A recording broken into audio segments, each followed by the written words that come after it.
So I found Hannah. Hannah, the first time I met you was about 2 years ago. Yeah. I haven't seen you in about a year and a half. Have you been? Well, actually, so I interviewed you a year and a half ago, but then I saw you about, I don't know, last year, 6-7 months ago. But we couldn't do an interview. You're busy that day. How have you been? I'm okay. It's good to see you. I'm actually happy to do this. Yeah. It's crazy how quick time can go by out here. You lose track of time, huh? Yeah, It goes easily. really fast. Yeah. Show me your left hand. What happened? I injured myself, ended up having to have surgery on it one second. And so I was in the hospital for about 8 days, and I have a cast on it so that I don't further injure or mess up my stitches, because as I'm sure you've seen, people out here have medical issues and they end up losing a limb or getting really infected over like a mosquito bite because they don't take care of themselves. So Yes. it's way harder than people think. I mean, to like tie your shoes or put up your hair, stupid stuff like that. You need your hands. Yeah. So was it like you broke it, sprained it? It was cut, and then it ended up Get infected. Well, not necessarily, but needed to be stitched because of the cut, and then because of that, that it just gets worse. But Yeah. to avoid infection, that's why I have a cast on. It looks bad, but it's only so that I don't just get dirtier than you'd think quicker. So this is an ace bandage that I need to replace. I've literally interviewed people and they get their hands cut off. Exactly. You know, Joseph got his hand cut off last month because basically not washing his hands Over and a that mosquito infection. bite or something. Little Right, mosquito like- bite, a no. little cut Yeah. that you don't take care of. You scratch it and all the dirt gets in there. You're not taking care of it. It gets Right. swollen, and I don't want to Yes. go to the hospital. It's okay. It's crazy. You see people with like their legs like 3 times as big as normal, or in a wheelchair that you saw a month ago that were fine because they don't want to go to the hospital. And I did go to the hospital, but it's a matter of maintenance. But so far not infected, but I'm scared for it to get. I mean, I know it's a bad thing to make it like have it fester or get wet or whatever, but I'd almost rather have that than whatever else happens. You know, I'm doing everything to avoid like even like maggots or a thing like that's so scary to me. But even though they're good for cuts, I don't want that. Right. We're in the area where I interviewed. I can't remember. I think his name was Dane. He's in a wheelchair. Okay. A white guy, right across the street from where we're at right now. Yeah. Actually, I was actually looking for him. I interviewed him last weekend. He's in a wheelchair. His feet, both of his feet are swollen, and it's that same thing, right? Yeah. It's it doesn't go away, the infection. So I was telling him about that story about Joseph got his left hand cut off because of, sepsis, neglect, not taking care of it. MRSA, all that. You go to the hospital when it's too late. The doctor's like, dude, We gotta amputate. you gotta amputate. That's Right. it. So that's where you need to avoid that. I'm in that process right before that, so let's hope but I have more motivation and wherewithal to hopefully avoid that.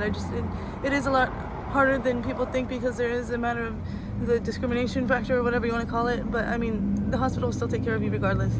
People are afraid to go in there because they're afraid to get sick or whatever it may be. But that's embarrassing and that's cowardly, I think. Because what is it going to do for you to lose a whole limb over the fact that you just didn't want to get up or whatever and go? I mean, there's some hospitals that suck in Phoenix. Yes, there's some hospitals that do, but there's also hospitals that will help, and there's people within the hospital that can advocate for you if that's an issue. You know. Absolutely. I spent 8 days in there. You were 8 days in the hospital? Wow.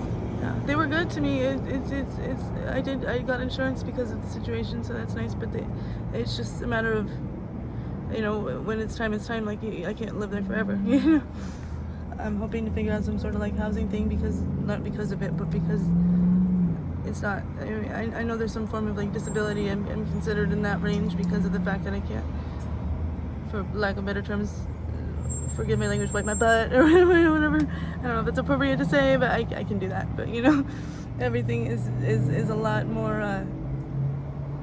As if it wasn't challenging, it's a lot more challenging. How did you deal with the withdrawals for 8 days? The first 2 days, so I had surgery initially, which of course I was under. It didn't bother me, and then the next day it was maintenance. So they put me on fentanyl for the fact that it was pain relief, and then once they got me, I spent overnight to monitor like dizziness or falling or whatever the heck, and at that point they realized that I was having withdrawal symptoms. I told them, and then I only spent a day or almost 2 days that I was actually getting sick, and then finally they put me on Subutex. It was maintenance for withdrawals. It was the medicated detox. So that's why I was able to stay in there and do that correctly, because they were able to cater to it. They offered Subutex, they offered Suboxone, and I talked to the behavioral health therapist, and they ended up prescribing me what I needed to get at least take the edge off, so I wasn't totally miserable. But of course, after the fact, I'm only, you take some ibuprofen and some Tylenol, you'll be fine, you know. Of course, they're not supposed to, and they didn't give me anything for outside of there, but that's all right. I'm a big girl. I'm tough. Did they offer you any program, any like treatment center or anything? They had like a contact information for the places that I'm already. She just fell down off her bike. Sorry, that I'm already aware of, like Cass. But they have all since changed, even since I talked to you last. I don't know if you've been over to the zone, but that's all no longer even a thing really. They've cracked down everywhere. But they gave me the Circle of the City is some form of medical help that you can, like, I guess, stay there, and there's like shelter while you get medical attention, but a lot of it's like the most minimal of care and the least attentive people, you know. I'm not dogging or knocking any of the shelters in Phoenix, but there's a lot more clout for them, so to speak, than is really helpful. Okay. Have you spoken to your family, friends? Yes, I did. Finally, I talked to my sister, which I think she then talked to my mom. This is about Christmas time, so a while back already. A friend of mine from where I'm from found me as he was driving home from work or something like that in an area that he now lives, so he moved out here as well, and he contacted my sister for me. It was cool. I got to talk to her, and I guess I have a niece. There was a whole child been born since I've been gone, but I since haven't talked to them in the last couple of months, but I was so happy to hear, or for her to hear, that I was okay. Yeah, they were, when I interviewed the first time, second time, they were Looking for me. Looking for you, contacting me, emailing me, messaging me.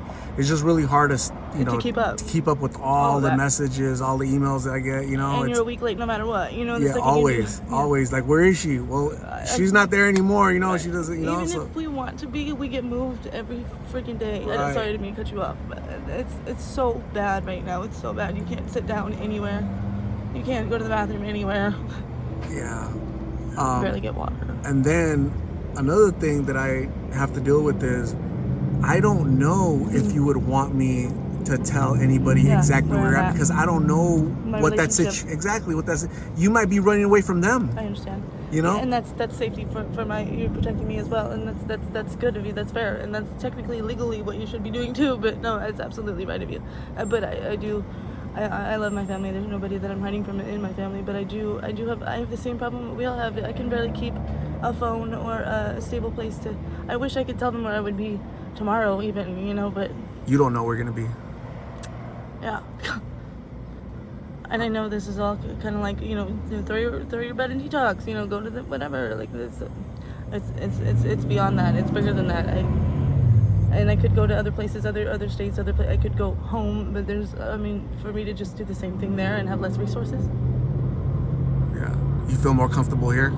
In a way, yes. Like, no, because I don't really have much in terms of support, but I know that there is a bigger homeless community here, so there's support amongst them, whether they're good to each other or not. That's beside the point. There's just more of us, and there's also a lot more opportunity out here. I mean, if I choose to be, you know, on my stuff that day, I can get up and go hustle, you know, or get a job, whatever you call that. You know, you can go wash windshields. You can go up to the freeway and make money by doing that. You can sell water even if you can't get in and get an ID to get a real job.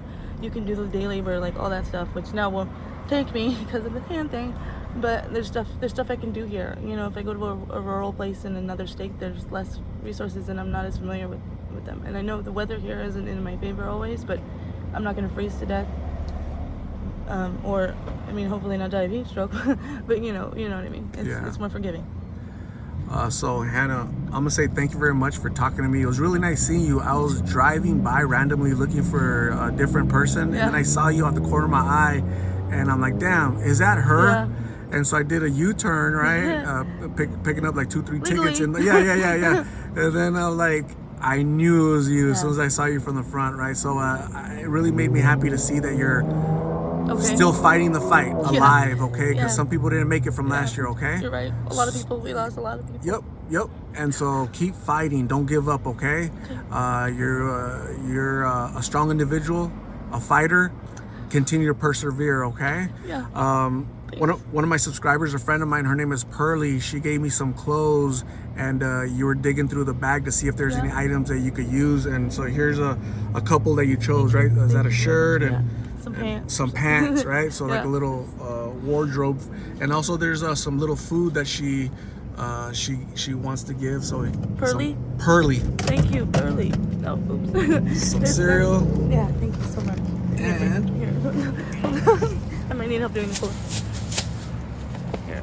And some cool peanut butter, crunchy peanut butter. All right. So thank you, Pearly. Thank you. I'm going to go get you some food. Please stay safe. God bless. I'm gonna give you my card again. Okay. So in case you need a ride or treatment or somebody to talk to, okay? I'm sorry, repeat that? I'm gonna give you my card with my number on it, like last time. So you can call me if you ever need a ride or treatment or somebody to talk to, okay? Thank you. Thank you. Bye. Bye.